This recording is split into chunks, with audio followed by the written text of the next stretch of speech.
words be guided by a deep appreciation for the diverse perspectives that enrich our discussions. Like the roots of a tree that interweave to form a sturdy foundation, so do our respectful interactions create a strong base for fruitful conversations. With each exchange, let us honor the uniqueness of every individual. And through this invocation of respect, let us foster an environment where every voice is heard and valued. Thank you. Please stand for the Pledge of Allegiance.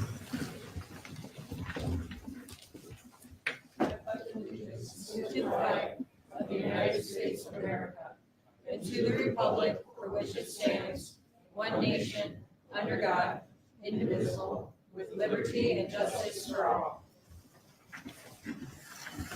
Could we have a roll call, please, Megan? Jeff Arnold. Here. Mary Hosley. Here. Wendy O'Nuki. Here. Joe Reeser. Here. George Sleeper. Here. Letitia Wilkins. Annie Brown. Here. I move to excuse Councilwoman Wilkins for personal reasons. Second. All in favor say yes. Yes. Opposed? Letitia Wilkins is excused for personal reasons.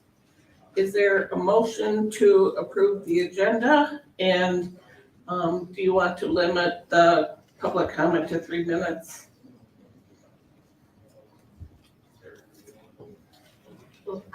I would move to approve the agenda, but in amended form, moving agenda item 14 up to agenda item 10 and then renumbering 10 to 13, such that the lifeguards would be addressed first. Okay, so the lifeguards become number 10. Yes. I'll second that. And then number 10 becomes 14. Oh, I thought number 10 would become 11. They would just Oh, okay, got it. slide down one Okay, thank you. so that the person doing the pontificate. Yep. Okay, I think I have that. Okay, I think there was a second. Yes. Okay, And I don't know if anybody wants to limit comments. There's not a lot of people in the audience at other situations where we have, so I will defer to other people. okay. All in favor say yes. Yes. Opposed? The agenda is approved with the one change of changing the spot of the lifeguard discussion. Okay, there's no community update, so we're moving on to public comment for items on the agenda, excluding items scheduled for public hearing, and you have up to 5 minutes. Hello. How are you guys? Thanks for having me. My name is Samantha Kester. Born and raised in South Haven, current Covert resident. I am otherwise known as Coach Sam to many of our local littles.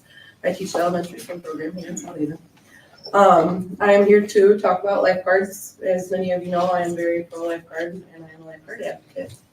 I'm here to say that as the years have gone on, the naysayers have cited all kinds of improbabilities as to why South Haven does not or cannot have a lifeguard program. I hope each of you can accept this proposal with a newfound understanding and faith that we absolutely can do this. The perfect lifeguard candidates are here. They're in our community and our neighboring communities. They are the lovers of nature and all things aquatics, the people who take pride in sharing their love and knowledge of Lake Michigan, and they're passionately eager to share not only its beauty, but also her more dangerous qualities. Since the beginning of 2025, I have personally already certified 27 American Red Cross lifeguards in our area. You will see them this summer all over Southwest Michigan at our summer camps, through triathlons, Sleepy Hollow, Lake Arvesta, and many more. With that being said, I have great confidence that with your support, we can find those qualified individuals to perform the required tasks of being a lifeguard. And we're talking about 14 weeks. Thanks for your consideration. Thank you. Hi, my name is Lisa McDonald and I reside in Chesterfield, Michigan. I'm so pleased that you guys have received and reviewed the plan that the USLA has written up for you.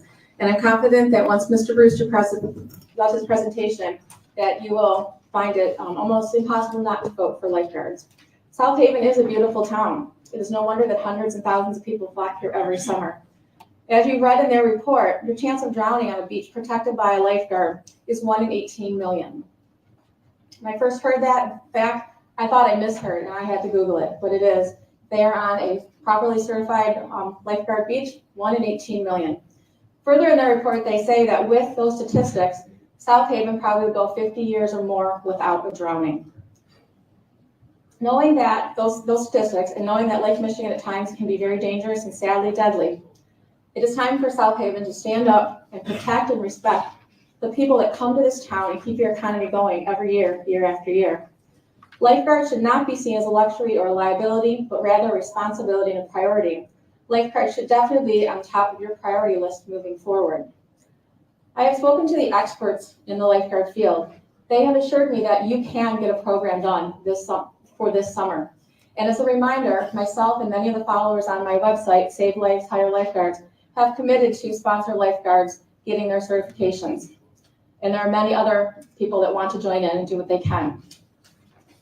We all want to make lifeguards in South Haven a reality.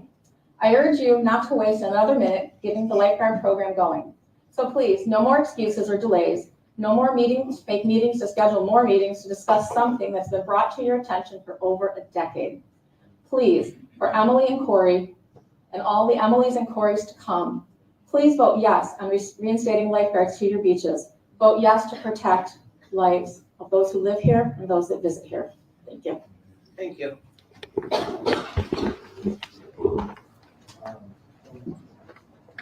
Hi, Nancy Knapp, 125 Elkinburg. The agenda item reads, the City Council will be asked to receive the report from the United States Lifeguard Association and consider next steps. I hope the next step will be to take a vote. This needs to get going tonight. We cannot keep dragging this on. I believe all your questions should be answered by now. The budget was approved by all of you for this 25 fiscal year. $700,000 was approved for lifeguards. The money issue should not be a problem.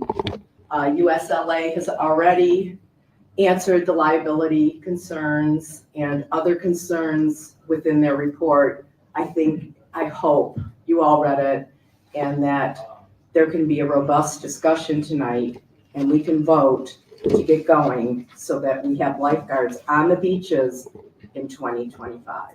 This can't go for another year. There really is no more information you all need to make this decision, and to drag it on for another year would be ridiculous. So thank you for your time in doing this, and vote. Thank you.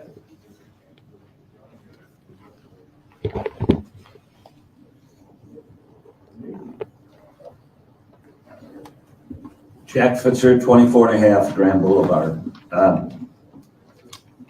Item 13, what is now probably item 14, concerning the City Council asked to approve Community Recreation Director Agreement with South Haven Public Schools.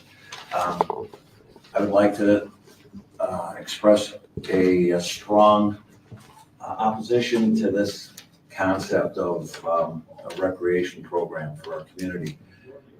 When our mayor ran for office, she outlined in front of a lot of people at the senior center her program for recreation for the community.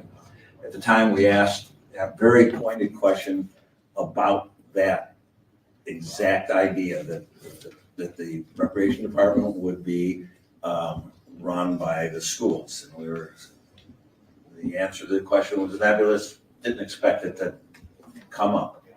Here we are. What you're doing is abdicating, if you accept this, you're abdicating the responsibility of having the city run a recreation program. The benefits of a recreation program are remarkable. And I've had years and years of experience in that business. I'd like to know the model of success that you studied in order to determine that our recreation department should be run by the school system. And my second question then would be, who would be the supervisor of the recreation director? Would it be the athletic director? The job description that you have already approved evidently for a part-time employee includes so many unusual things for a recreation director that I have to laugh. I'm curious if you approach the National Association of Parks and Recreation, or what they call now Recreation and Parks, to get any help in developing that particular job description. I've read it a while ago and talked to Scott about it and expressed my concern about that particular description. Everything from fundraising to running the Little League, basically, the whole thing was just really out of line for that, a professional approach to recreation. And I'm just hoping that you reconsider the idea of the schools being involved in this aspect of our lives here. So much good can come out of it. You have a commission that is a Parks and Recreation Commission. You have staff that could oversee this person. I was surprised to see it was a part-time job. The list of responsibilities for this person are such that it would take 80 hours a week to accomplish the chores that you've given him or her. I also asked in previous discussion about this, that we don't hire someone who isn't a professional in the business. And in reading the notes, there's a lot of part-time employees at the school district that could end up being Parks and Recreation Director. That's, to me, is just absolutely, it just isn't the proper way to run a business and run this, and that's what it is. Recreation, Parks and Recreation is a business. You have 1 minute. And I'm through. You get the idea. This is not the way to approach this for any community. So I'm looking forward to finding out who the model was that successfully has run our Parks and Recreation Department through the schools. Thank you. Thank you.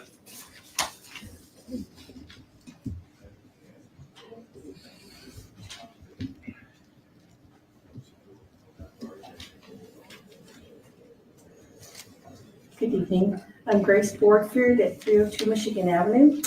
Let me begin. This is on the Parks and Recreation Director. Let me begin by saying that I think our parks here are just lovely. We use them quite often. Take our grandkids there. We all use them quite often. So, but I also want to say that I'm glad to see that the city realizes with this size of a town that a partnership with South Haven Public Schools just might work. What I'm concerned about is why the millage was requested in the first place. When the millage was brought to the council last year, I remember individuals standing here just as I am tonight, excuse me, stating that South Haven was behind on its parks. So I took a minute and reviewed the city of St. Joe to south and the city of Howland north of us. I went line by line of each city amenities that the parks provides to its residents and visitors. I found that the city of South Haven was missing a dog park, a gaga ball pit, a cross-country skiing, which I think they can do at Van Buren, at the trail. I think they can do that. We're missing horseshoes and a windmill island.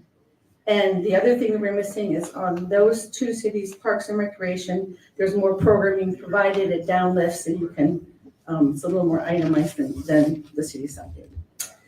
So here's my first question. Will the new person provide updated calendars and events opportunities for the public, or will the information need to be accessed at South Haven Public School site? Example, ASO signups, Little League, football, whatever the person has planned for after-school events or for seniors when the senior center is closed. What access will the public have to amenities at the school?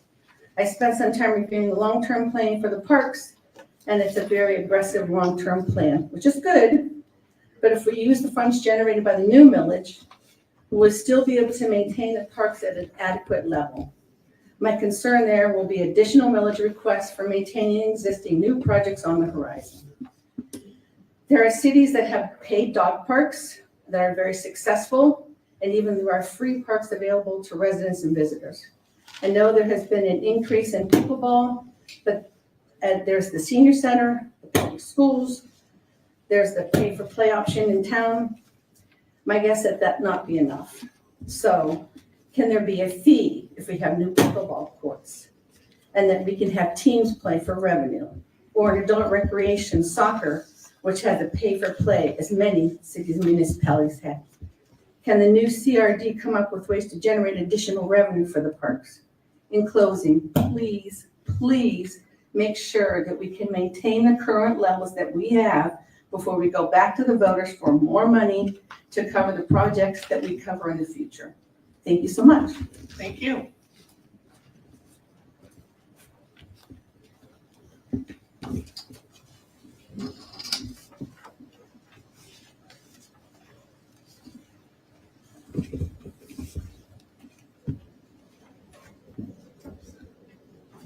Lisa Croupiers, 561 Indiana Avenue.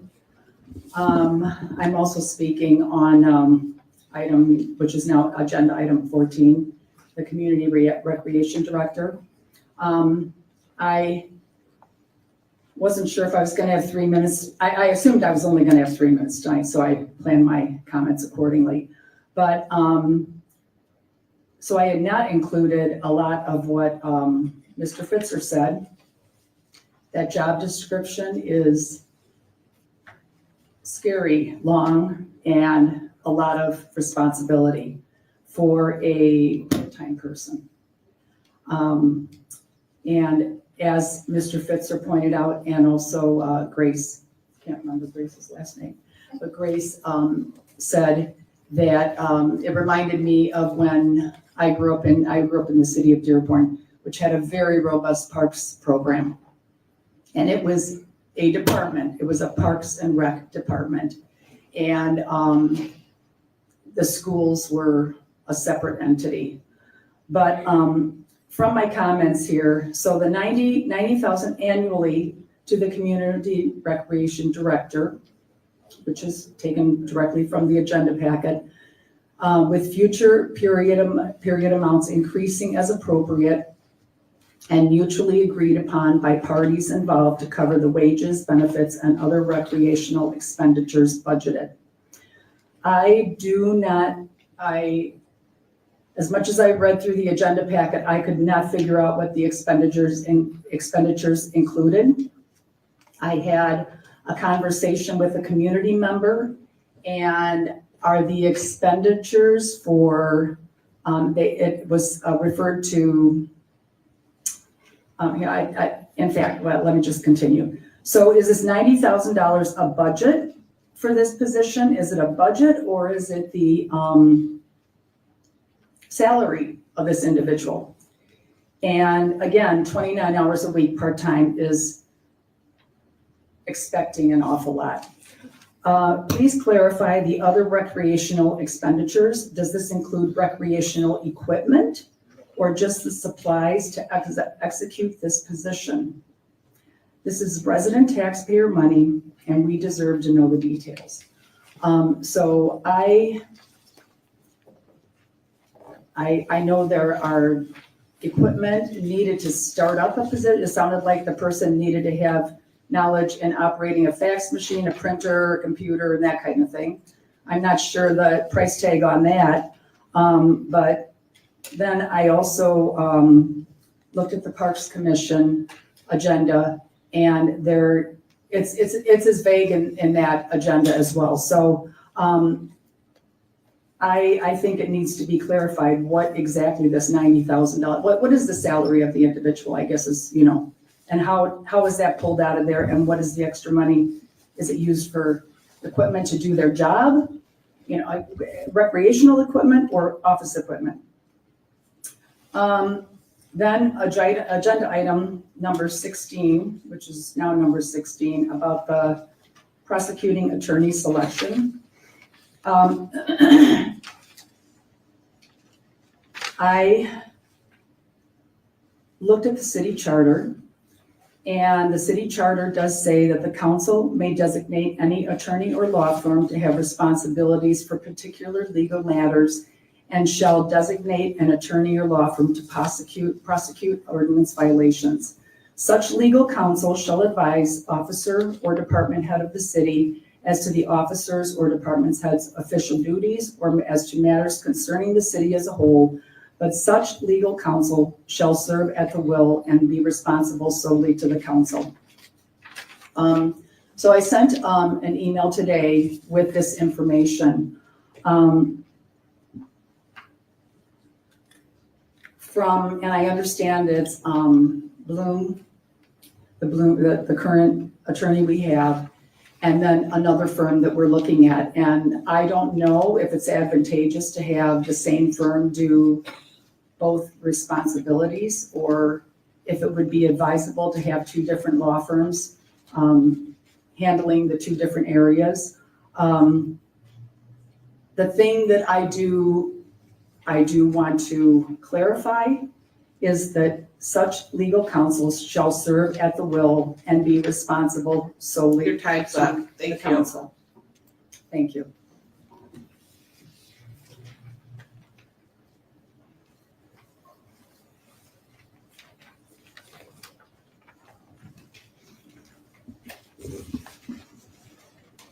Hello. I am Rosemary Pitzer. I live at 24.5 Grand Boulevard. I also want to talk about the Parks and Recreation Group and the projection. And I think that many citizens here are dismayed at the shift, what we see from when we were being asked by a lot of people in the community to promote this, to go out and ask people to vote for the millage. Let's start a Parks and Rec program, a real Parks and Rec program. I don't think we're getting what we thought we were going to get. And I don't know where the shift came. I will talk a little bit about pickleball because I just want to point out that there is always a perception when it comes up in a group of non-seniors that it's only seniors that care about pickleball. And we're really annoying. But it is not. In pickleball, if you don't understand it, it's just one of the fastest growing things in the country. I can go anywhere in this country. I can get on an app and I can find 7 parks, public, free parks for people of all ages. If you go over to our high school, that second misconception I just want to point out, we do have a senior center. Do we have courts at the high school? The only people that can play at the senior center are seniors. That's a big limit. The only time you can play outside at the high school is when the courts are available. They are not really true courts. They are 4 pickleball courts squished into the same space that takes up by 2 tennis courts. They've got lines that are very confusing. It is not true tennis. You go out there in the summer, that is at least available to anybody any age. You go out there in the summer, there'll be anywhere from 30 to 50 people sitting around trying to play on 6 courts. Don't let anybody fool you that we have adequate pickleball courts. And don't let anybody leave you with the misconception that nobody cares with the seniors. People of all ages are coming here. I have friends that go, when they go on vacation, they're looking, where can I play pickleball? When they're 35 and 40 years old. So the other thing is that we did understand we were going to build a Parks and Recreation unit. We were not going to take staff out of the high school and ask them to be Parks and Recreation people when they weren't trained for that. And I don't know why we're doing that. I don't know why we can't have a separate program that is run by somebody who does that is their job and they have some experience in it. And because there's so many things, when I read the list of things you want this part-time, already high school person to do, I don't know, is that going to be up all night or something? I cannot imagine how anybody could do any of that. So I just think that we need to look again before you make any kind of final vote at what, if you really want a Parks and Recreation program that works for all the people and includes all kinds of things like youth programs and that, we're not getting it here. We're just not getting it here. And again, we had a lot of people that supported this millage. the millage is not doing what we thought it was gonna do at all. So I hope you reconsider that and you don't vote on this proposed solution to Parks and Recreation. Thank you. Thank you.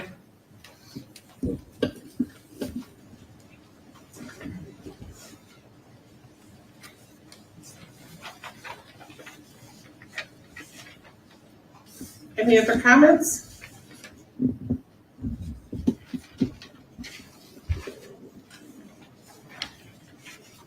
If not, we'll move on.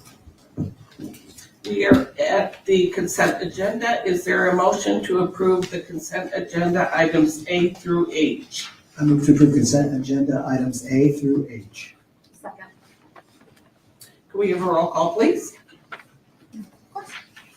Arnold, Yes. Posley, Yes. O'Nuki, Yes.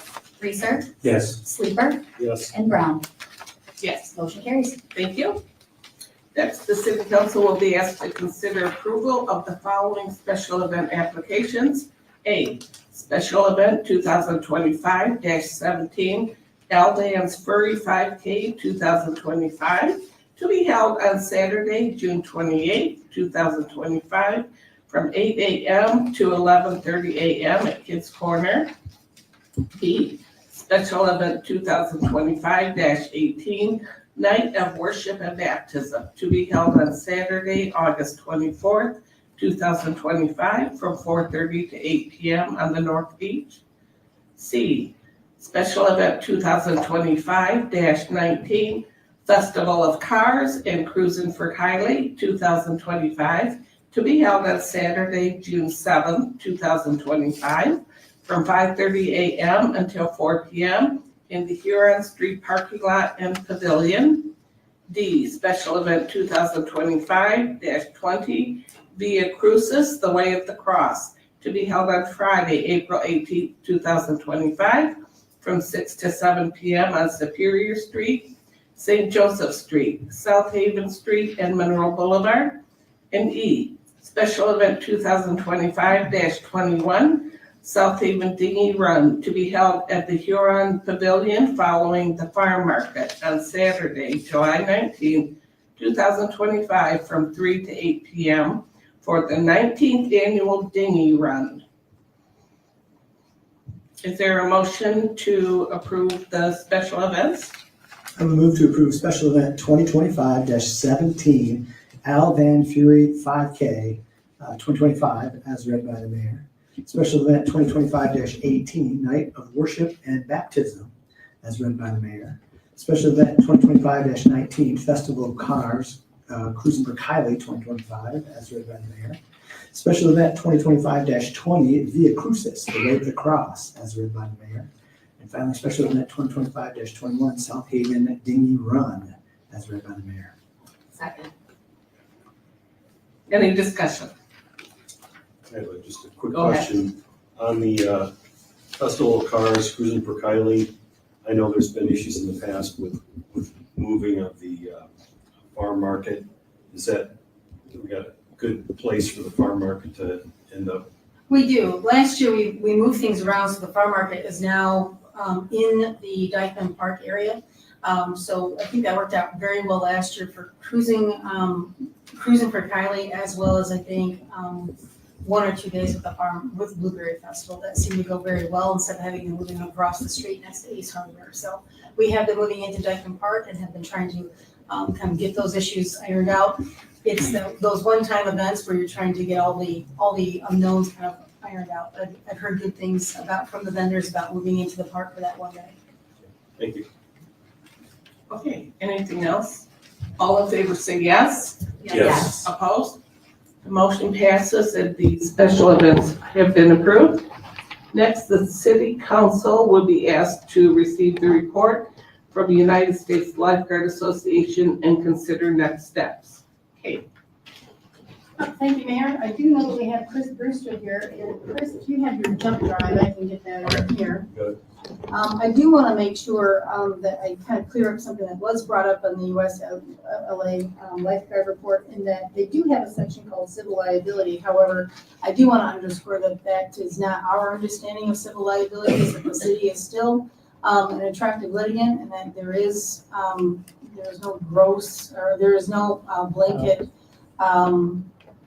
immunity there. I mean, clearly, we have some lawsuits going on right now where the city had no employees on the beach, but I do think it does need to be stated that there is civil liability that is faced by cities, municipalities in this arena, and I think that, unfortunately, I think the report kind of says they weren't gonna go into it, but our understanding is that the holdings that they cite are not correct.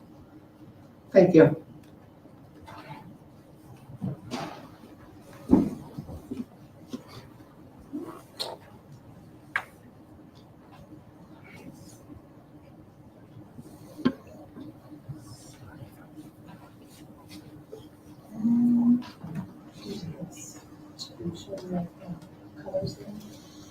Yeah. Oh, I'll just.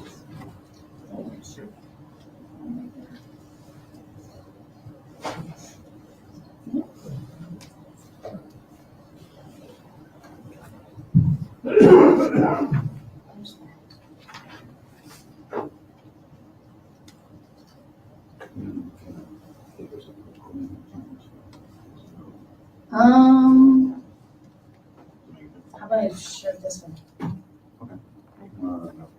And I'll hit the forward button for you. Okay. This is Chris Brewster, by the way, and you may know, talk to him. So Chris was a part of the team before that came together and put together a lifeguard report. Thanks, Kate. Great to be back here. Up until February, I was unaware that perch was a delicacy, and now I know, and I've had a lot, and it's been great. Also had a great time to meet a whole bunch of all of you individually, but also a lot of people in town. And it's been just a wonderful experience. People on both sides of this issue have been really respectful and given some good input. And so it's really been nice, I have to say, especially going into some of the areas in town where they knew what we were up to and came up and talked to us and so forth. So thank you for inviting us here. It's been a real experience, and I hope that we can add something to safety here in town. So, is that working? Oh, we only get one. Yeah, I'm not sure. That's not working. Okay, good. So I'll look at this one. So Ms. McDonald, I kind of stole my thunder here, which is fine. But what we're proposing is something that would reduce the number of drowning fatalities in South Haven down to 1 every 50 plus years in guarded areas. So where does that come from? There's nationwide statistics that come in from lifeguard agencies all across the US about their estimated attendance and then the number of drowning fatalities in guarded areas. So where that 50 plus years comes from is simply taking the demonstrated attendance at your beaches, South and North Beach, and using exactly that same multiplier. And that's the attendance, but we'll get into those figures a little bit further. Thanks. So what you asked from us was to develop recommendations and options for staffing levels, right? From Memorial Day to Labor Day, and at all 7 beaches or at just South Beach and North Beach. And we've combined those into a single recommendation. These are my partners in crime here. Andy Brody on the left is the president of the Great Lakes region, and he's right over here to back me up.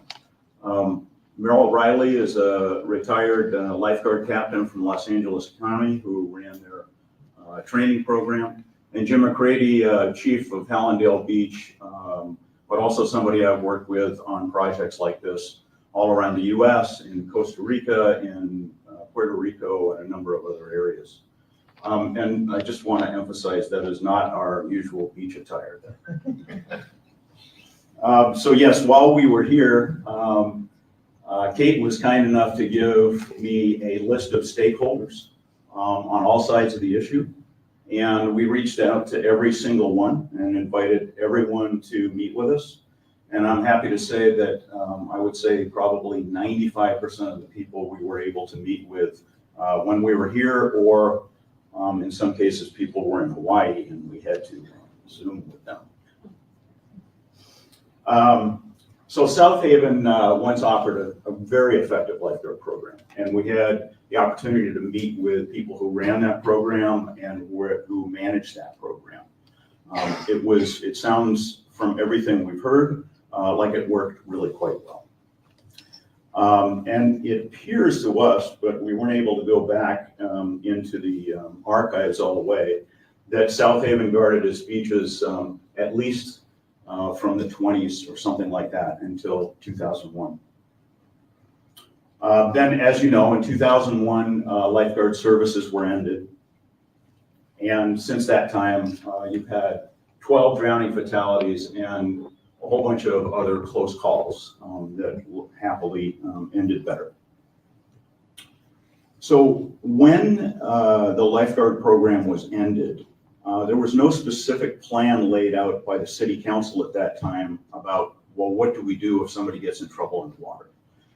And what that effectively did was push the issue over to Shays to be the people in charge when that happened, when there was an emergency. And so I just want to take you through, what does that really mean in practice? Well, first of all, somebody on the beach has got to recognize that someone's in distress in the water. Could be a citizen, could be a police officer, could be anybody.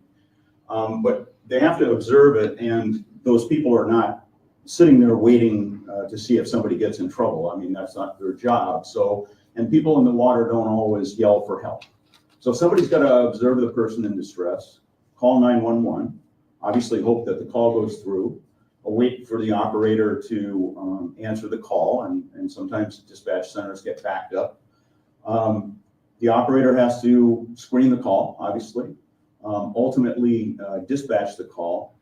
And Shays chief advised us that their estimated typical response time after those other things have happened is 3 to 4 minutes.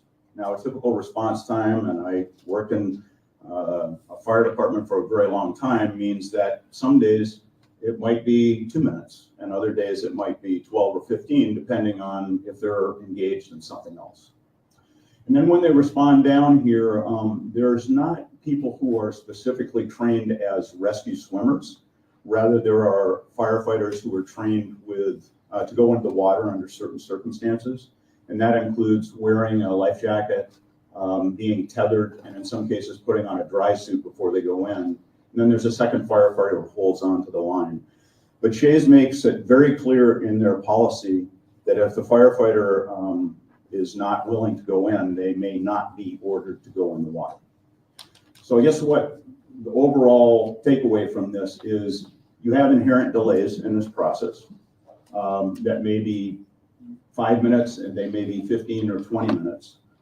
Drownings happen very quickly, and you don't even in the end have an absolute assurance that somebody's going to be able to go in the water and make the rescue. All right, so we wanted to get an idea of a daily attendance, because when you asked us how many lifeguards would be needed to make sure it's adequately safe, I mean, part of the question is obviously how many people are on the beach. So the Convention and Visitors Bureau were kind enough, Kate put us in touch, to give us mobile phone data, to which we applied as you see on the bottom, 150% factor, taking into account the fact that if somebody doesn't have a mobile phone, that's an adult, they wouldn't be counted, and then kids and teens are not allowed to be in the data, I guess. So these are some raw estimations, and obviously, if it's raining, there's probably not a lot of people on the beach, and it's sunny, there's more, but it gives you just a general idea of numbers out there. So what are the hot spots here in South Haven? The hot spots are South Beach, definitely the hotter of the hot spots in terms of the number of incidents that have happened there. And then North Beach, secondarily, very little from what we've heard at the beach accesses to the north in terms of serious incidents.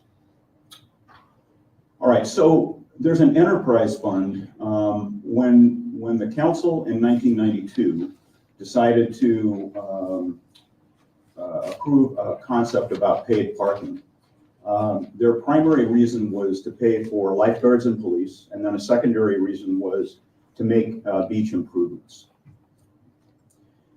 And here's what the income and expenses on average over the last couple of full years of income and expense.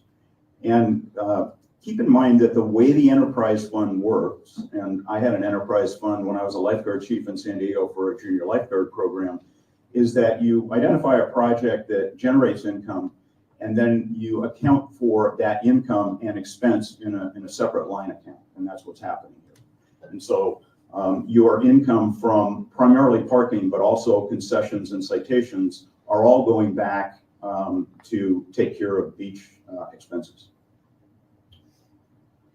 And options, yeah, when we sat down originally with staff, they pointed out that there are a number of options that exist to enhance that revenue through, for example, charging for parking on an hourly basis instead of a daily basis that would encourage turnover, and also obviously increasing parking fees.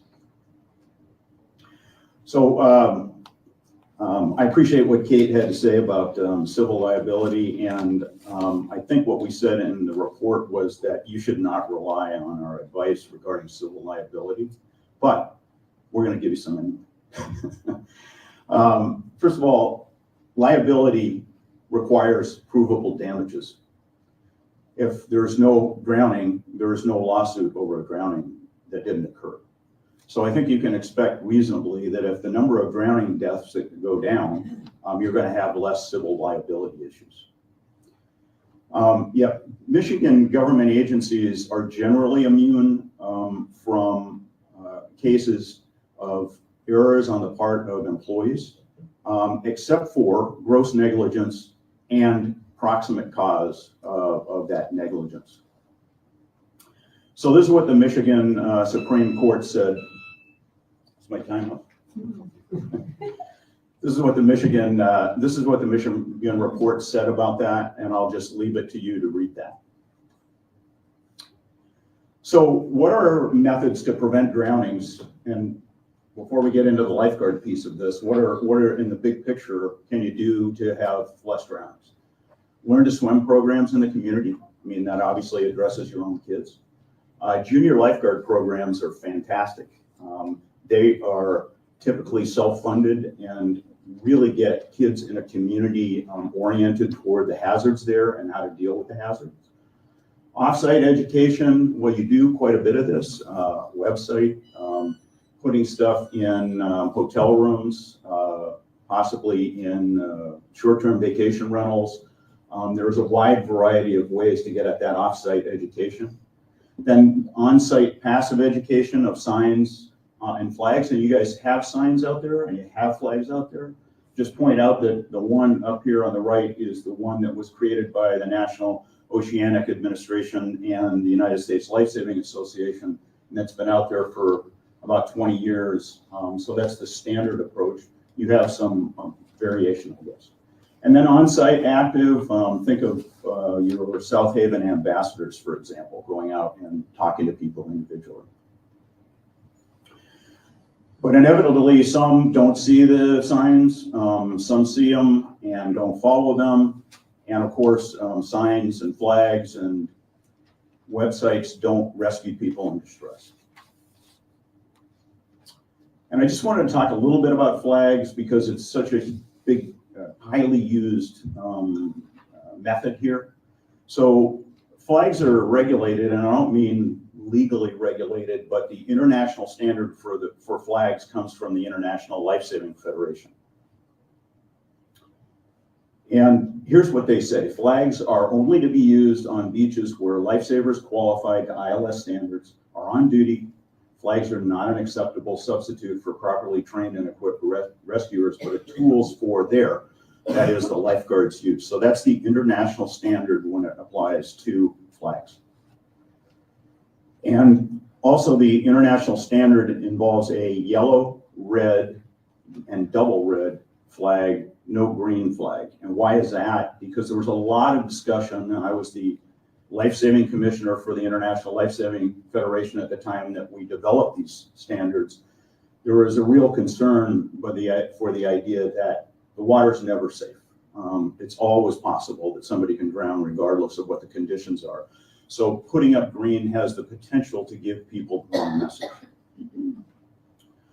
Okay, so lifeguards. Now we're getting to the Hawaii example here.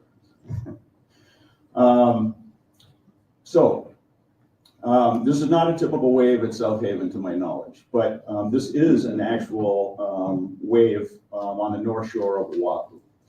And I just want to talk about what's going on here and what the point of this picture is, because it's an actual picture of a lifeguard out there talking to a beachgoer. What the lifeguard is saying, and I didn't interview him, but I feel confident in what he's saying is, ma'am, this is probably not a great day to go swimming. Now, this is an extreme example, but the point is that a major part of what lifeguards do out there on the beach is to talk to people about what the conditions are and give them advice. The point is, lifeguards are not there to wait on the stand until somebody gets in trouble and go out and make the rescue. Their job is to prevent the rescue from needing to happen in the first place. So the best prevention strategy is lifeguards, and you've seen the data on that. You've seen this stat, and so I won't read through it again. Obviously, they have to be adequately trained, equipped, and staffed to be effective, and you've got a lot of details in that report. I'm not going to go through all of them. So I just want to emphasize all of the different things that you can expect out of lifeguards if they're on your beaches. On-site direct prevention, and that's what I was talking about before. The USLA statistics indicated that a lifeguard takes way more than around 100 preventive acts, but way more preventive actions than any rescues that ever occur. So that's the 100 to 100 preventive acts to every rescue that takes place.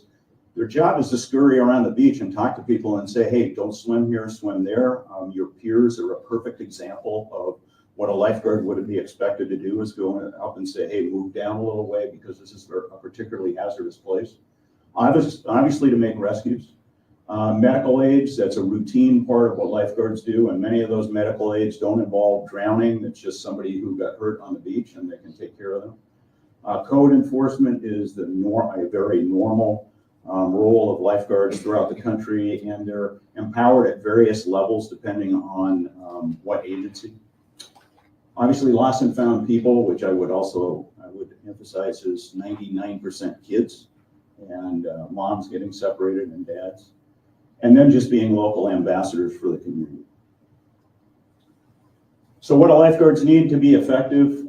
They need backup at all times. It's not good. It's not safe to have a lifeguard on the beach by themselves. They need at least one more lifeguard to back them up if something happens or if they get into trouble. They need regular breaks. As wonderful as it is to be paid to sit out in the sun, it is tiring. Watching the water continually can be really boring, and you don't want your lifeguards to be bored. So those regular breaks are critical. Protection from the elements, again, being out in the sun for 8 hours has a real impact on you, but there's also rain and wind and lightning. They need proper functioning equipment, and I'd emphasize they need those elevated points of observation.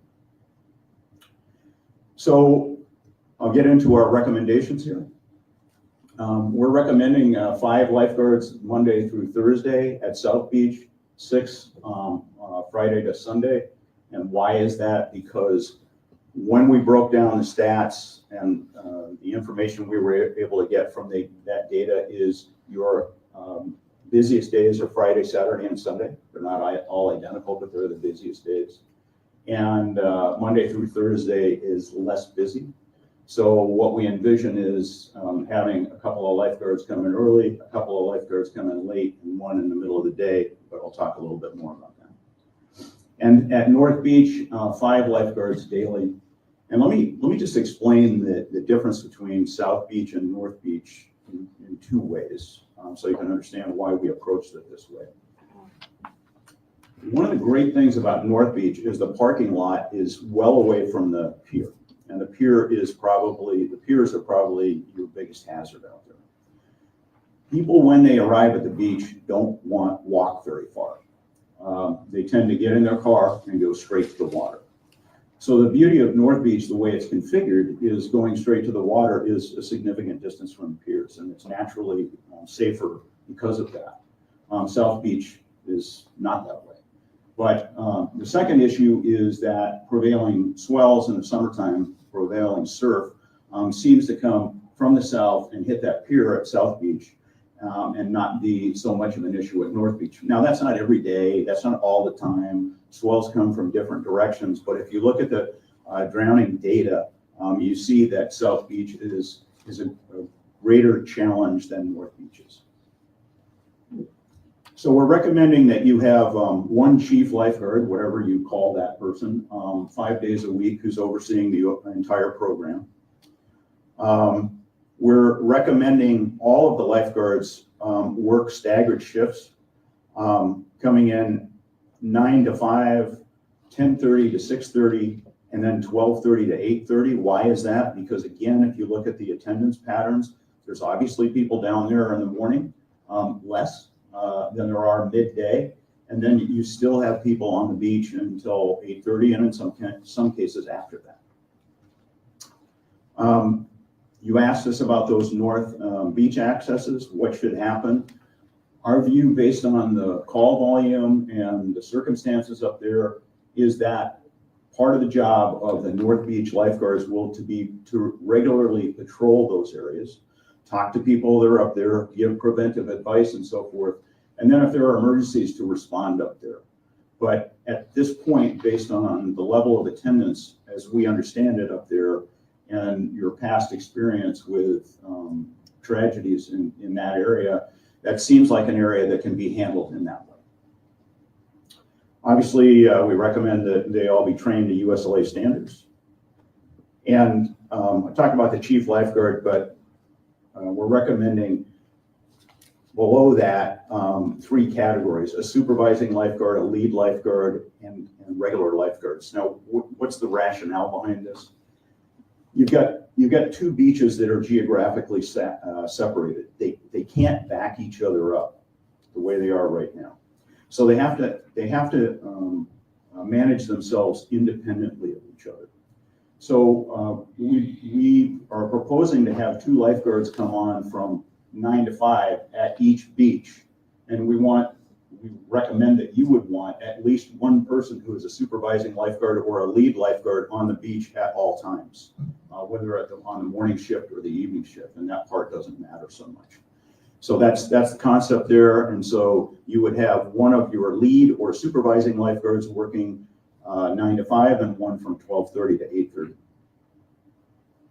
That's good. Thanks. So equipment recommendations, what do they need? The basic stuff that you would expect for lifeguards, and USLA standards outline those. We put them in the report, but you know, the basic things that you would imagine. I would emphasize that we recommend there be an automatic external defibrillator on each beach, an AED. Those lifeguards, just in their CPR training, would be qualified to operate those. And you know, there is a number of medical aids that happen on beaches when you have a whole bunch of people congregated, just like when you have a concert or whatever, that may be completely unrelated to the water, but you have trained people with medical aid capabilities there, and you want them properly outfitted. Rescue boards, meaning rescue surfboard, like the one you see on top of that ATV there.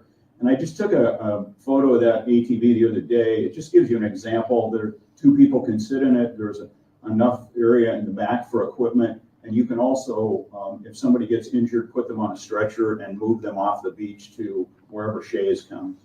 2-way radios are essential for the lifeguards to communicate with each other, but it's also really important that these folks be able to have direct radio comms with your local PD and also with the 911 center, so that they can immediately request backup or medical response if need be.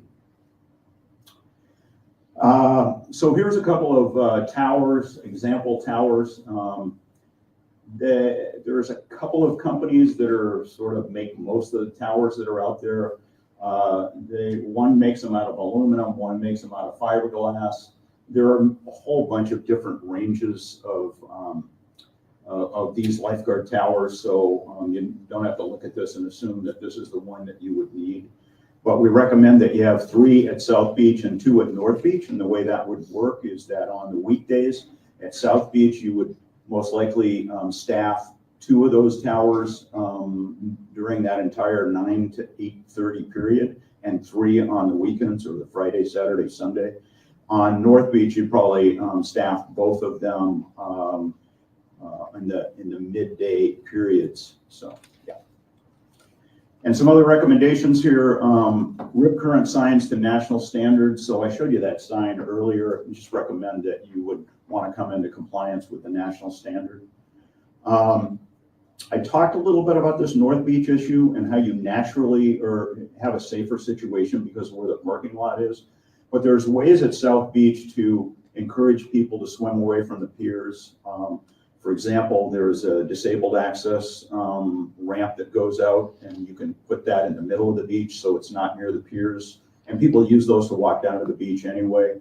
So there are those are just a couple of examples, but there are many other examples about how to sort of encourage people, push them away from those hazardous areas. Recommend that you assign lifeguards to code enforcement, and that may create some other savings for you. But my experience as a lifeguard was we were responsible for pretty much everything that went out on the beach. And in talking to the lifeguards who were here in the pre-2001 area, that was a standard assignment for them. And they explained, and it's my experience that 99% of the people just comply when they're advised. And for the 1% who don't, then you call PD to back you up, and that's another reason for the radio. And then on the flags, I guess that's bullet number 2. We're recommending that you really reduce these flags down to just on the lifeguard towers. Several reasons for that. One of them is conditions change and can change pretty rapidly. And the norm in areas of the country that use flags, and not all do, is to put them on the lifeguard towers so that the lifeguards can immediately change them. The difficulty, I think, with the number of flags you have and the number of areas is it's not possible to quickly adjust flags if conditions change quickly. And so that may leave people with, bad advice, basically. And then, bullet number 4 is just that at those beaches, at those north accesses, while you already have signs up there saying no lifeguard, swim at your own risk, we recommend that you put out signs specifically saying swim near a lifeguard protected areas are, and give the areas where they are so that you're encouraging people to swim in those lifeguard protected areas. Obviously, not everybody's going to do that. And that's fine, but at least you're giving them a safer option. So obviously, this is not going to be free. We tried to come up with a number for what it might cost you staffing-wise, and we came up with $234,000 a year. So how reliable is this? Somewhat.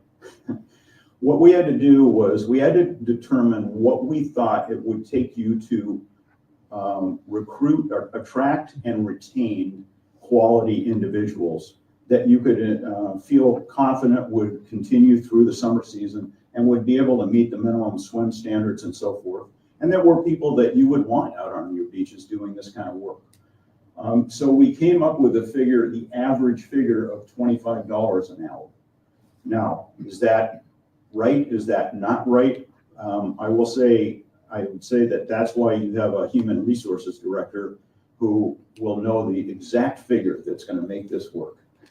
But that was our guess, and that was based on some input we got from one of the individuals who responded to your RFP, who had actually done some advertising for lifeguards And his number, he got a lot of responses, interestingly enough, a lot of people who were interested in doing the job. And his number was in the ballpark of what we suggest. So no guarantees on that, but that's what we think. And I want to emphasize that only includes the hourly rate. So if there's Social Security costs and so forth, I mean, that's something for your staff to figure out. We didn't include that. Basic equipment and uniforms, that's some of the stuff that I was talking about. We think the first year it'd be somewhere around 20,000, I think probably under that. And then ongoing, maybe $10,000 a year. So why is it different? Well, you buy a rescue buoy, they last for 10 years. You buy swim fins, they last for 5 years, unless the lifeguard loses the fins in the water. For example, so you see that some of that stuff, you got to restock the first aid kits on a continual basis and so forth, and other things will last a significant period of time. Two-way radios, and we didn't cost those out because I'm sure you have your own contracts and whatever for two-way radios, so we didn't know what to come up with there. ATVs, we were informed of the possibility of a loaner program there. Our suggestion is that you need one on each beach and probably one as a backup, because you don't want a situation where one of these goes out of commission and the lifeguards have no ATV for that day. So probably what you're going to need ultimately is 3 to ensure that. And so you either have to work off the loaner program or whatever the cost would be. Chief lifeguard vehicle, that person's going to need a vehicle to move from beach to beach. And so that's up to whatever you guys pay for those kinds of things. And then PWC. So this is a personal watercraft that we're talking about. And you are a community that cries out for lifeguards with a personal watercraft that can make rescues. And the reason why is because of that isolation between the piers. So if you have a lifeguard or lifeguards who are trained to operate a personal watercraft and they have a rescue sled on the back, they're very quick. You can take them right off the beach, go out and make the rescue, bring the person right back. But in this particular case, you could keep it at one beach or the other. And then with the radio, if the need is at South Beach and the personal watercraft's at North Beach, they can zip down there and help out if somebody's pulled out by one of the piers or whatever.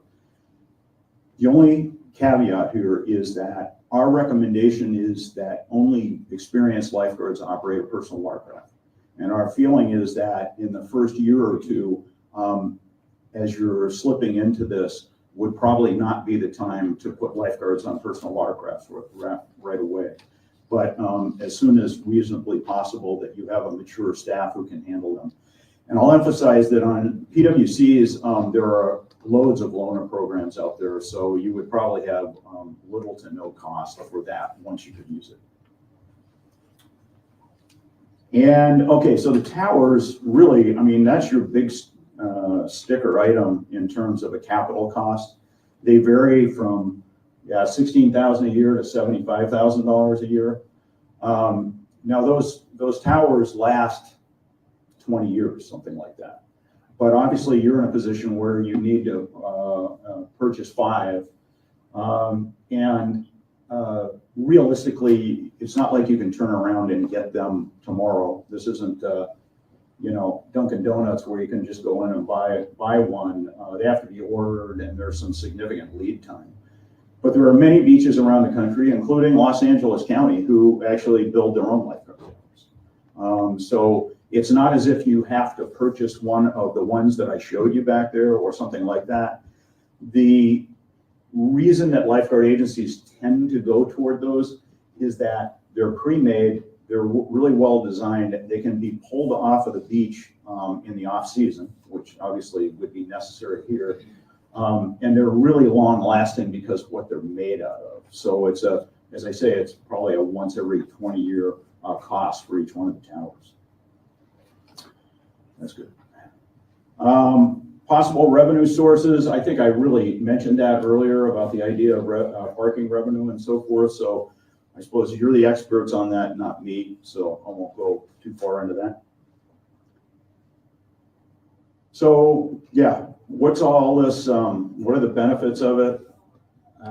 We tried to put down what we thought you would see from this. The reduced drowning fatalities, obviously. Reputation as a safe beach community. Enhanced visitor services with the lifeguards out there that people can come up and talk to them. We believe there'd be greatly limited civil liability exposure. And I just want to emphasize, and I understand what Kate was saying and why she was saying it or why the attorneys may believe that. I'm not going to argue the issue of whether our interpretation of Michigan Supreme Court civil liability issues is right or the city attorney is more accurate on that. But there's just no question that if you don't have a drowning fatality, you're not going to have a lawsuit as a result of it. And the guy on the left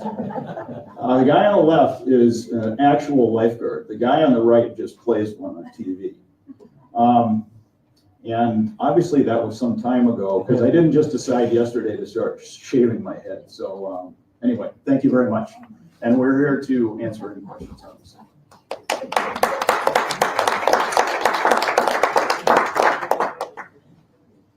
Okay, council, any questions? George? Chris, Andy, thank you for your very detailed report. Really appreciate it. The one question I have is on the personnel costs. Did you include like the training time that it would take for the guards to get trained? I'm glad you asked that because that's an oversight on our part. No. So what is the training? The training is, the USLA training is a 40-hour training academy or whatever, a 40-hour course. And then they're required to have a minimum of 21 hours of first aid training and CPR training. Different lifeguard agencies handle that in different ways. For example, some make it a prerequisite. Some reimburse lifeguards who get the training on their own, and some do it in-house.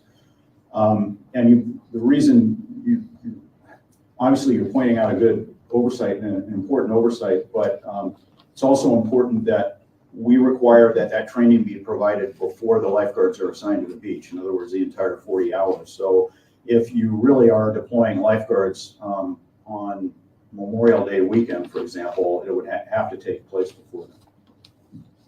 So I add 70 hours per lifeguard. Thank you. Yep. Okay, I had to remember what my question is. Yeah, thank you both and your whole team for coming up with this program and doing such good work. On the two-way radio or the direct communication with the local police department or 911, if we absolutely cannot get a direct line to them, does that mean that this would not be successful to have this here, or is there an alternative? No, it's just a question of, expediting backup resources. If you're unable to do that, then it's just going to take that much longer to get backup resources. And I think if I understood the discussion about this correctly, the county's dispatch center, I wish Brandon was here, but the county's dispatch center requires people to have background checks at a certain level to be on the radio system, if I recall correctly. And so that's part of the issue. But in talking to your police officers, my understanding is there's a level at which that you're not a full police officer or firefighter, but you can be qualified under certain circumstances. But I can't guarantee that. But I would say the bottom line is it's a nice to have. It's not an absolute necessity to have. But you really want to get resources as quickly as possible in drowning cases. Yep. Yes, sir. If we went with lifeguards, what would your role be because there's so many moving parts as you showed up here. Well, what would your agency, what would your,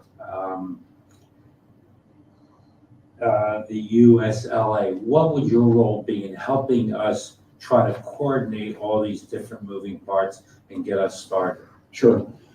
In terms of the big picture, I mean, we're here, we're doing this on a voluntary basis, right? So we want to see you succeed, and we'll do what we can within reason to help out.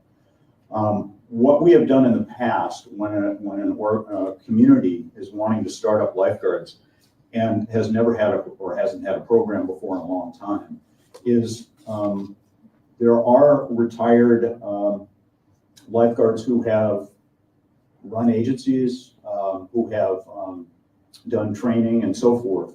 And we've typically given those communities a list of people to talk to and, you know, potentially a contract with, at least at the beginning, until the agency, the organization can get up on its own feet. So that's an option. But I mean, we want you to succeed, so we'll do the best we can to help out.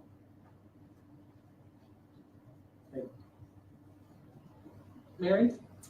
Yeah, thank you for Yep. this report, and all the work.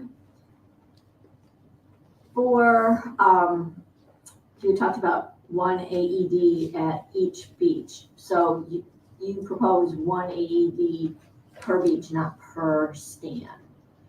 Yeah, I mean, you can always, I mean, the more you have, the better. But, you know, AEDs are fantastic. They're not actually very effective in drowning cases. Typically, they're not. So what you're talking about here is somebody has a sudden cardiac arrest on the beach. Just for the fact that you have them at each beach, think of how much faster an AED is going to get to them than the current circumstances, right? So yeah, each one that you put out, that's just going to cut down the time to get to somebody. And they're surprisingly not that terribly expensive, so. And so with the training time required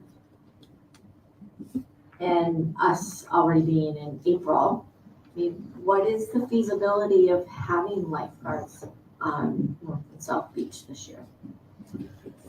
Well, I have enormous faith in Kate's ability to get this sorted out. But honestly, we are not experts on your local hiring community. We're not experts on how you go about hiring people and so forth. That's your staff who are the experts on those kinds of things. I don't know. I do know, as I mentioned, that one of the persons that submitted the RFP put something up on, as you would imagine, the internet or social media or whatever, and got immediate interest from, I think he said 30 people. So I think there's the potential that there's significant numbers of people out there who would qualify, who were interested in doing it. But we didn't go through that process to determine that. In terms of putting the training on, if you were to decide you wanted to contract with somebody like we were talking about, I'm very confident you could get somebody out here to put on the training course for you when you needed it pre-season. So I don't think that piece is the issue. I think it's the recruiting part. You know, I'm sure your human resources people would have to put together job classifications, come up with the pay that I don't know who approves, maybe the council approves, and do some recruiting and so forth. I mean, yeah, you'd have to move fast based on where we are now on that calendar. And for the tools that you spoke of for lifeguards, you talked about the personal watercraft, the jet ski. And I mean, I do know that we had a local person swim across the river to save somebody from South to North Beach, I believe. So yeah, watercraft would definitely beat that. Have you had much experience with Emily, the Emily robot? Yes, I should say that Emily is a sponsor of the USLA. But I will say that I do not know of any, I know of only one lifeguard agency in the US that uses it as part of lifeguard accoutrement. They're more typically used by fire departments with non-swimming people, so that they can respond and put them in the water and so forth. So the potential value of Emily or the Emily device is that they can get, you know, out to somebody quickly. There are several limitations. One of them is obviously wherever it is, somebody's got to get it down there, and it's a fairly big device. Put it in the water and put it out in the water. Once it gets to the person, they need to be conscious and therefore able to hold on so that, you know, it keeps them afloat. If they're not conscious, it's not going to do them any good. And then finally, you need to be able to get the person back to the beach, and the device is not powerful enough under most circumstances to be able to bring somebody back. So you got to have a lifeguard get out there anyway. So when you think about that 1 in 18 million figure, I just think in San Diego, for example, where I am, that there are around 6,000 drownings, rescues from drowning a year. And that is not a piece of equipment they would use. Thank you. Yep. Jeff, any questions? None for Chris, but thank you for your time. You bet. Thanks. Thank you for your help.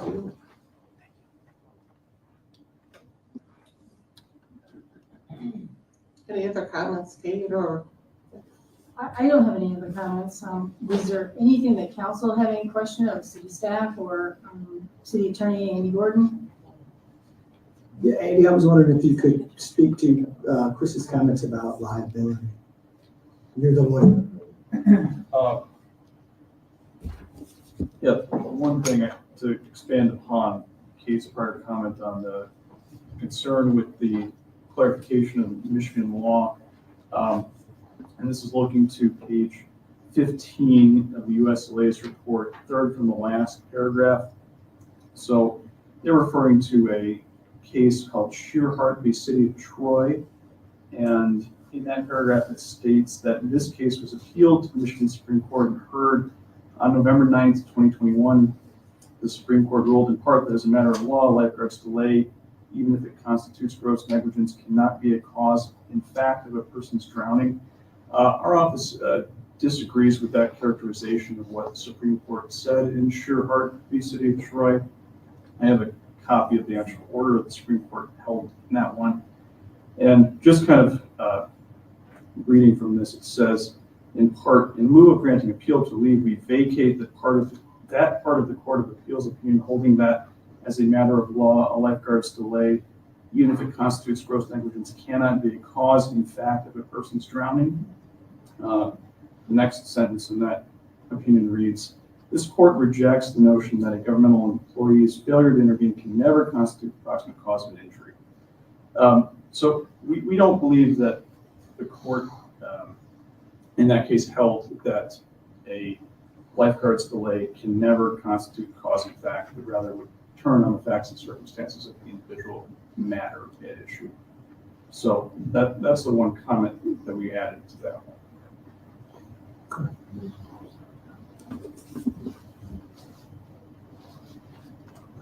Wendy? Can I ask Chris one more question? Sure. So I think one big concern up here in the community is if we went forward with the lifeguard program and we didn't have enough staff to be on the beaches adequately, whatever that would mean.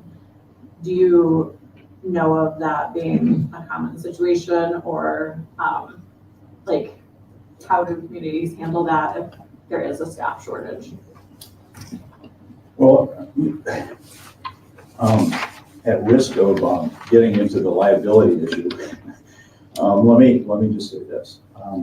Up to now, for 24 years or whatever, you've chosen not to have, not you personally, chosen not to have lifeguards. If you look from a priority perspective, there is no question that South Beach is your higher hazard area. So if I were to advise you, not from a legal perspective, but from a prioritization perspective, I would advise you to move forward with South Beach before North Beach if you couldn't attract enough staff. At least you make that beach safer. And you can always put those signs over at North Beach saying, we recommend you, just the ones that I suggested at the areas to the north. So, yeah, so that's an option, seems to me. Go ahead. Can you move your microphone closer to? Kind of an offshoot of that is, are you aware of areas where they provide lifeguards on just part of the beach and not the whole length of the beach? Yeah, that's the norm, really. I mean, I was a lifeguard chief in San Diego. We have 26 miles of beaches and 8 are guarded. So, I mean, and that's just normal. Any other questions?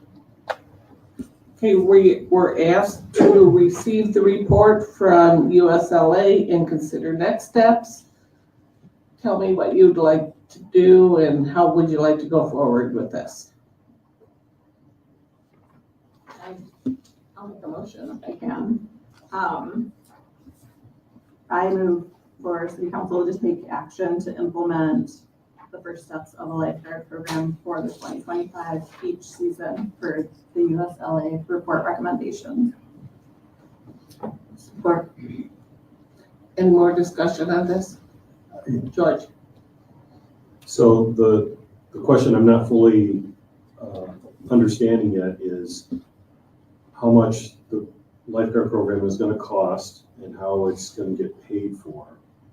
So the one thing I don't want to do is do a lifeguard program, but not do it where it's a good lifeguard program. So I'd rather see us take this summer, to get everything fully in place so that next year we can have a lifeguard program that's fully in place and get it going that way. I do support having returning lifeguards to our beaches. I just don't want us to try to rush through and get something in and have it not be what it should be. Joe?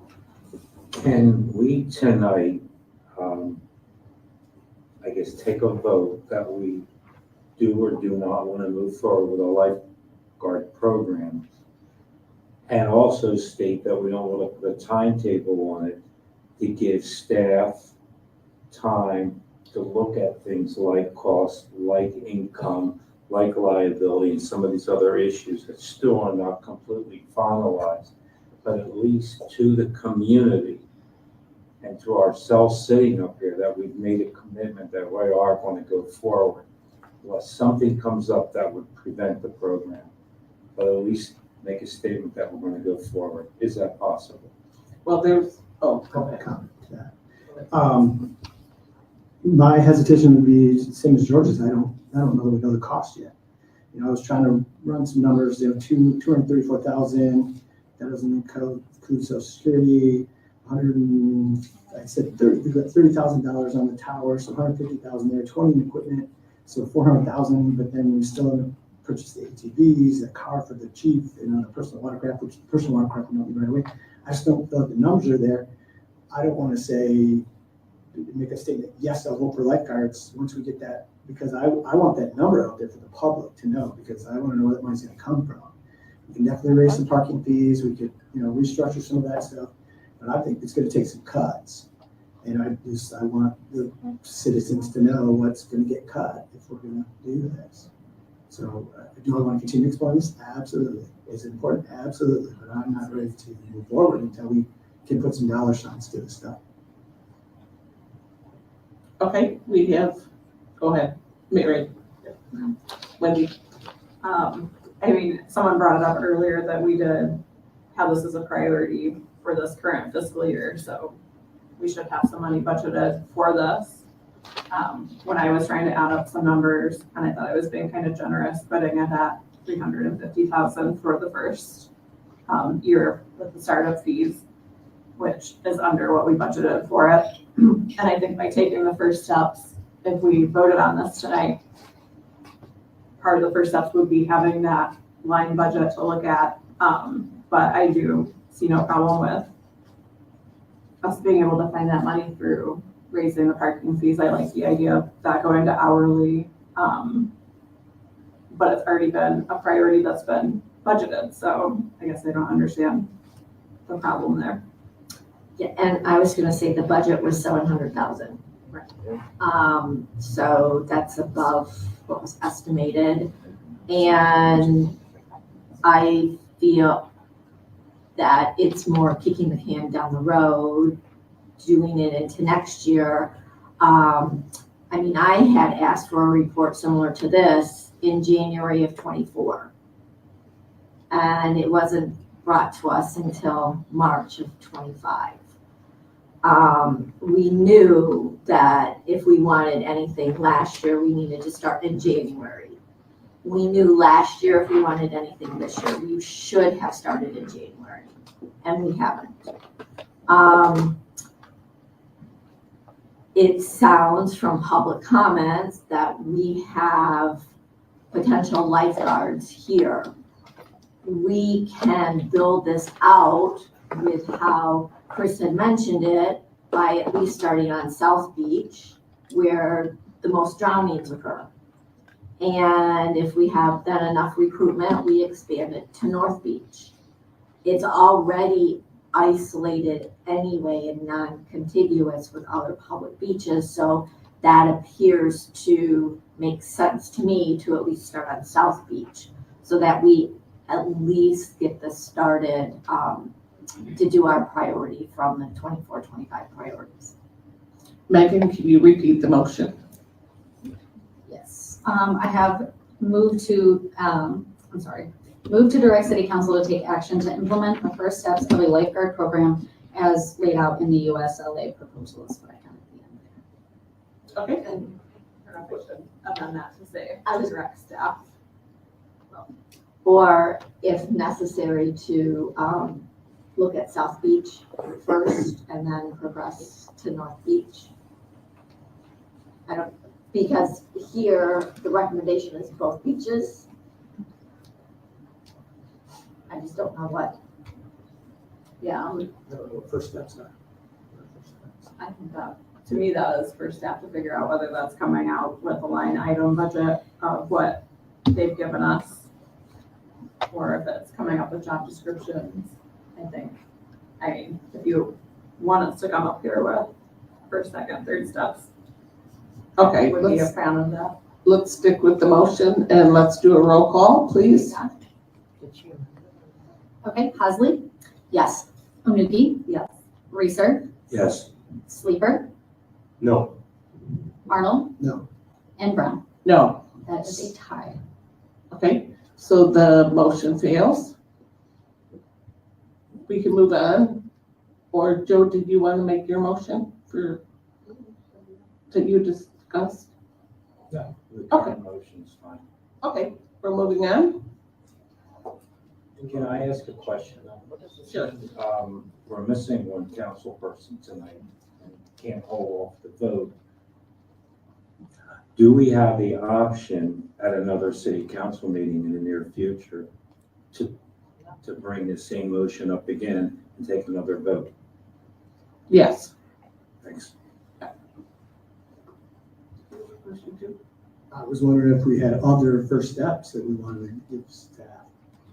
Yeah, if we could talk about that. I mean, whatever you guys are asking for. One thing that I would like to talk about, that when we met with Chris and Andy, the flag system, and having heard, I remember our thought process behind our current system, but then when talking to Chris, it really makes sense that we should be with the yellow, red, double red.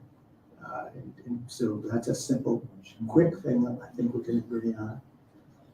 I wouldn't say it's a simple and quick thing. You have to reorder all of your signs and have them all placed. Or if you're gonna follow the USLA report, you're not gonna have perhaps signage at your northern beaches, so unless you're gonna have a lifeguard there. I mean, you could put them there and just have them check on it, but according to their report, they recommend you not putting a flag sign up there unless you have someone there to assess the conditions. If that's how- Understanding that, and I'm just thinking that based on what Chris and Andy were telling us, it's maybe a better practice than what we have. So if we just use our current poles and just update the flags.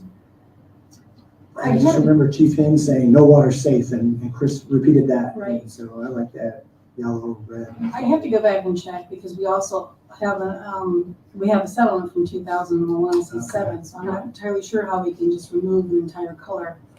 But So I forgot about that. I know that there's been a lot of discussion about the red flag versus double red flags, and there's a lot of confusion because a lot of people think, well, I thought red flag meant that it was dangerous water, so don't go in, but what's the double red flag? So we'd have to get some new signage there, which means for all the beaches, if we're gonna have that kind of signage there. So I guess I'm just looking for direction, where do you wanna go here, from the council? Can we ask you to come up with the information that the other council people are looking for? Yeah, I was going to say we'll come back with cost of wages and social security so that we have a more complete picture. And how those expenses may also potentially be offset by fewer BEA, beach enforcement attendants. I would think that we would not need them at the same beaches where we have lifeguards. And I think that's one position that routinely does not have all of the people. They start and leave. I just remember from the last couple of years, it seemed like it was always down a head count. Do you want to make that into a motion? And is this gonna be for the recommendation for North and South Beach, or what? I'm looking for some clarity here. I would do it for both North and South Beach. We can bifurcate it if we proceed on just South Beach, but I think it would be beneficial to have information for both beaches.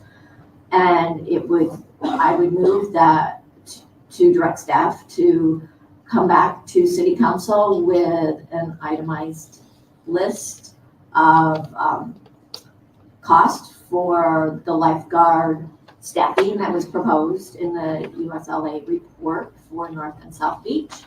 And based on the estimated equipment, and I would go with one AED per beach versus per stand. I would add the cost of storage of the 5 lifeguard stands. We have to make sure they're able to be moved with our equipment. That too. I think they're usually stored. Yeah, if we behind go the back water. I'm not sure. almost at the beginning of all these discussions, the one thing city council asked for is to bring an outside concern in and give us guidance how to start a lifeguard program. And in my opinion, we've had that tonight, and from an agency that's highly regarded around the country. So we've got the plans laid out in front of us. It's just a matter of putting numbers to it and see if it works for us. So I don't want to scrub this or push it back. No, I know you're not saying that. So I just want to make it clear that if we get this additional information from city staff, then we can then be prepared to take a vote, because then it'll do away with the concerns about the income and the expenses. But we have a plan of action that's been given to us that we can vote on at that point. Just want to make that clear. Is that a second to my motion for the? Okay, Megan, are you set with the motion? Can I restate it just Yes, quickly? please. I typed real fast there. So to direct staff to come back to city council with an itemized list of costs for lifeguard staffing that was proposed in the USLA report for North and South Beach based on the estimated equipment needed, including an AED on each beach rather than each tower. That's what I would say. Okay. All in favor, say yes. Yes. Opposed? The motion passes. Then we'll just take a 5-minute recess. Sure. We will take a 5-minute recess.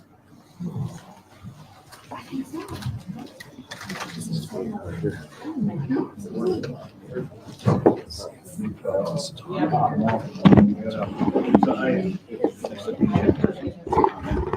Didn't meet you. Good effort. Good effort.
Okay,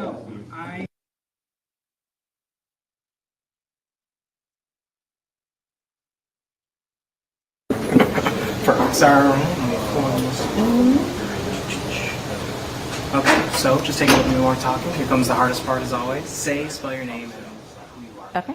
Lisa McDonald, Lisa Macdonald. And I am the mom of one of the drowning victims from 2022. So kind of tell me real quick what happened tonight for anybody not. That happened here tonight? Yeah, up to speed. Well, we've been working really hard. There have been groups that have been working for over a decade to bring this information to council. After my daughter and her boyfriend drowned, I got actively involved because I was not happy with the way that things were, the disconnect between what is needed and what they're doing.